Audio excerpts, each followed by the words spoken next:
मेरे प्रिय भक्तों को होली की बहुत शुभकामनाएं। आओ भक्तों, हम जानते हैं होली कैसे मनाई जाए। होली सनातन प्रेमियों का प्रिय त्योहार है। जैसे राखी ब्राह्मणों का है, दीपावली क्षत्रियों का है, ऐसे ही होली वैश्यों का है। होली की एक माह पहले से ही तैयारी की जाती है। जैसे ही माँ की पूर्णिमा आती है, उसी दिन की होली की शुरुआत हो जाती है। अष्टमी नवमी के दिन गाय के पवित्र गोबर से छोटे छोटे उपले यानी गुलरियां बनाई जाती हैं। सबसे पहले चांद सूरज बनाए जाते हैं। थोड़ी थोड़ी सी गुलरियां रोज बना लेनी चाहिए, पर आज के युग में गुलरियां कोई नहीं बनाता। यदि बाजार में मिलती हो तो गुलरियों को ले लेना चाहिए।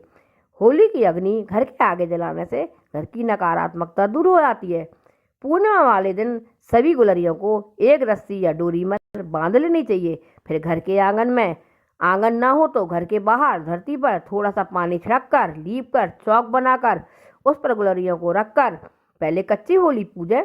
उसके बाद चावल, पानी, घी, दूध, शक्कर आदि से आरती उतारे, क्योंकि इसमें पवित्र प्रहलाद जी को बिठाया गया था, जो श्री भगवान विष्णु का परम भक्त था। प्रहलाद जी के रूप में एक डंडा लगा देना चाहिए। जब होली जले तब डंडे को निकाल लेना चाहिए। रात्रि के वक्त जब सामुदायिक होली जलने लगे, तब उसमें से पवित्र अग्नि लेकर आकर उस पवित्र अग्नि से अपने घर के आगे गुलरियों को प्रज्वलित कर लो। जब होली जल जाए, प्रहलाद जी वाली लकड़ी निकाली जाए, तब सभी लोग एक दूसरे पर गुलाल लगाओ और सभी आपस में बधाइयाँ दो। एक दूसरे को मिठाइयाँ खिलाओ, शुभकामनाएं दो। फिर अग्नि में छोटे छोटे से आटे की लोई सेक लेनी चाहिए और उसे घी और शक्कर के द्वारा आपस में बांटकर खाना चाहिए। उस अग्नि में गेहूं की बाली भी जलानी चाहिए। बीमारी ना हो इसके लिए उसकी राख को रख लेना चाहिए। सभी सनातन प्रेमियों के अपने दरवाजे पर होली जरूर जलाना चाहिए। उससे होलिका नामक नकारात्मकता दूर होती है, बीमारियां दूर हो जाती हैं, जीवन में सकारात्मकता आती है। इसकी एक बहुत अच्छी कहानी भी है, हमारे सभी प्रेमियों को मालूम होगा। हिरण्यकश्यप नाम का एक राजा था।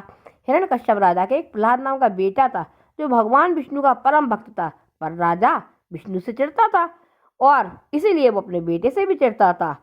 खुद को ही भगवान कहता था। हद तो जब हो गई जब उसने प्रहलाद को मारने के सभी उपाय अपना लिए, पर प्रहलाद को भगवान विष्णु ने बचा लिया।